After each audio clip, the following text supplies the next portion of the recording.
Hello friends, welcome to my channel. দেশ এবং দেশের বাইরে থেকে যারা আজকে আমার ভিডিওটি কন্টিনিউ করেছেন প্রত্যেককেই gardener tips with Kamal YouTube চ্যানেলে স্বাগতম। ছাদ বাগানে এই সময় লেবু গাছের ফুল আসার একটি সিজন, অর্থাৎ ডরমেন্সি সিজনের পরপরই লেবু গাছে কিন্তু ফুল আসে। লেবু গাছে কচি পাতা থেকে শুরু করে নতুন ফুলের আগমন এই সময় হয়।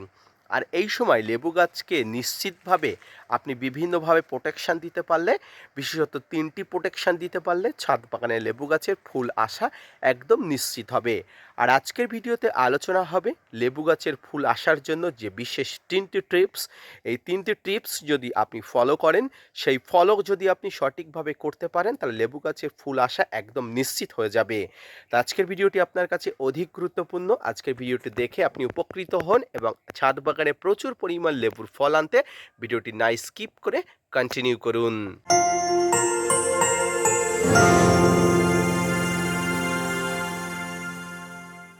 সমস্ত ধরনের লেবু গাছ, অর্থাৎ মাল্টা, মুসম্বি, কমলালেবু, সমস্ত ধরনের লেবু গাছে কিন্তু পরিচর্যা এই সময় একইভাবে করতে হয়। এই ৩টি পরিচর্যার মধ্যে প্রধান এবং অন্যতম পরিচর্যা হলো এই সময় লেবু গাছকে অল্প করে প্রুন করে দিতে হবে। অর্থাৎ ফল থাকা বা ফল না থাকা প্রত্যেকটি লেবু গাছকে অল্প করে আপনারা প্রুন করুন। এই প্রুন করাটা কিন্তু আবশ্যিক রয়েছে, কারণ লেবু গাছে আমরা সবসময় জানি লেবু গাছের কচি পাতাতে সবসময় ফুল আসে। তাই পুরনো পাতা, অবাঞ্ছিত পাতা না রেখে লেবু গাছের ডালগুলোকে প্রুন করে দিন। যদিও আমরা ফল হারভেস্ট করার সময় লেবু গাছের ডালটাকে অল্প অল্প প্রুন করে দিই, কিন্তু যারা করেননি তাদের প্রথম এবং প্রাথমিক কাজ হলো লেবু গাছের ডালগুলোকে প্রুন করে দেওয়া। এই প্রুন করলে কি হয়, লেবু গাছে কচি পাতা আসে, আর এই কচি পাতার সঙ্গে কিন্তু প্রচুর পরিমাণ ফুলের আগমন হয়। এই ফুলগুলো সঠিকভাবে ভালো রাখতে কিন্তু আপনাকে এই প্রুন করতে হবে, প্রুন করার আবশ্যিকতা রয়েছে। দ্বিতীয় যে বিষয়টির উপরে নজর রাখতে হবে সেটি হচ্ছে এই সময়, অর্থাৎ এই ডিসেম্বর মাসে লেবু গাছের গোড়াতে কিন্তু জল অতিরিক্ত মাত্রায় দিলে হবে না, আবার খুব কম করে দিলেও হবে না। অর্থাৎ একটা মিডিয়াম কোয়ালিটির জল আপনাকে সরবরাহ করতে হবে। অনেকে বলেন ছাদ বাগানের লেবু গাছের এই সময়ে একদম শুকনো খটখটে করে দেওয়া উচিত। তবে এক্ষেত্রে তাদের সঙ্গে তর্কে না গিয়ে আমি আপনাদের বলবো যে এই সময় আপনার লেবু গাছের গোড়াতে জল কম দিন, কিন্তু অতিরিক্ত পরিমাণ জলকষ্ট এই সময় দেওয়া দরকার নেই। যেহেতু ডালগুলোকে প্রুন করেছেন এবং প্রুন করা ডালগুলো থেকে আগামীতে প্রচুর পরিমাণ আপনি দেখবেন অটোমেটিকলি পাতা আসা শুরু হবে। আর এই লেবু গাছে কচি পাতা আসা মানেই কিন্তু এখান থেকে কিন্তু ফুলের আগমন। এই ফুলের আগমন যাতে সঠিকভাবে হয়, যদি আপনি প্রুন করার পরেও জলকষ্ট দিতে থাকেন, তাহলে কিন্তু কচি পাতা আসতে না আসতে আবার ঝরে পড়ার সম্ভাবনা থাকে। সেক্ষেত্রে কিন্তু আপনার বছরের মতো আশা শেষ হয়ে যাবে। তাই কিন্তু জল সরবরাহ বেশি করবেন, অর্থাৎ অতিরিক্ত জল সরবরাহ করবেন না, আবার খুব কম জল সরবরাহ করবেন না।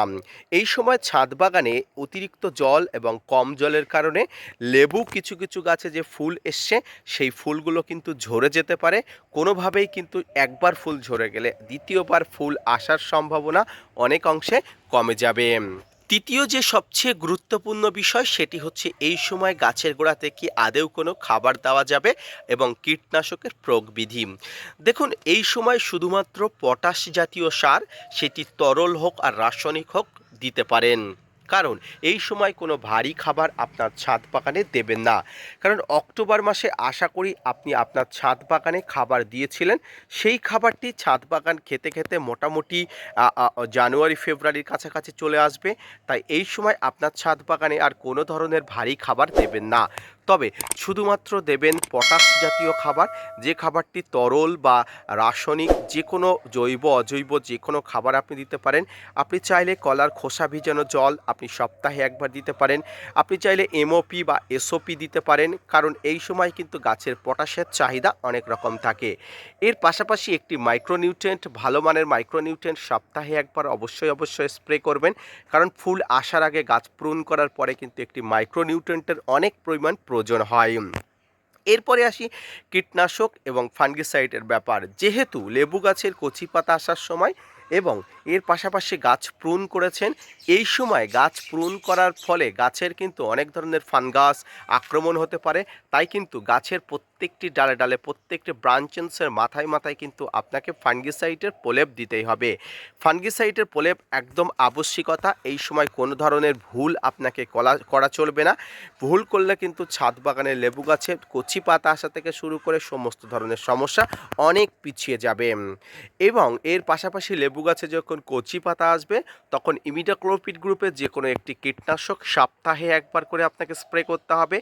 এছাড়াও সাইপারমেথ্রিন গ্রুপের যে কোনো কীটনাশকও আপনি প্রয়োগ করতে পারেন।